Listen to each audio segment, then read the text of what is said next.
എങ്കിലും ഞാൻ അടുത്ത ഇടയ്ക്കൊക്കെ അവിടെ ഒരു പള്ളിയിൽ പോകാറുണ്ടായിരുന്നു.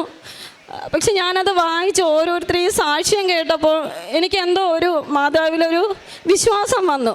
ഞാൻ അവിടെ ഇരുന്ന് മാതാവിനെ പ്രാർത്ഥിച്ചു. ഒരുപാടൊന്നും പ്രാർത്ഥിച്ചിട്ടില്ല, എങ്കിലും നമ്മൾ സാധാ എല്ലാ ദൈവങ്ങളോടും പ്രാർത്ഥിക്കുന്നത് പോലെ ഞാൻ മാതാവിനെ പ്രാർത്ഥിച്ചു. മാതാവ്, എൻ്റെ ഭർത്താവിൻ്റെ അസുഖം ഭേദമാക്കി തരണം.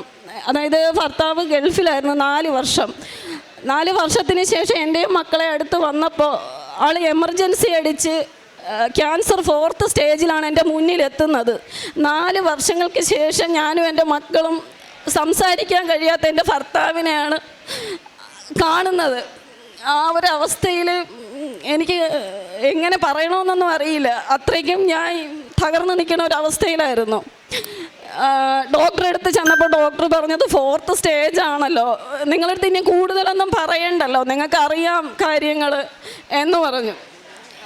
ഞാൻ ഡോക്ടറെ അടുത്ത് ഓക്കെ പറഞ്ഞു, എങ്കിലും മാതാവിൻ്റെ അടുത്ത് ചെറുതായിട്ട് പ്രാർത്ഥിച്ചു.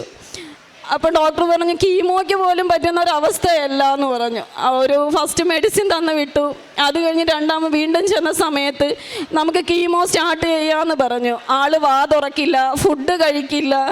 നമ്മൾ ജ്യൂസ് തീരെ നൈസായിട്ട് വായിൽ ഇറ്റിച്ചു കൊടുക്കുന്ന ഒരവസ്ഥയിലായിരുന്നു എൻ്റെ ഭർത്താവ്.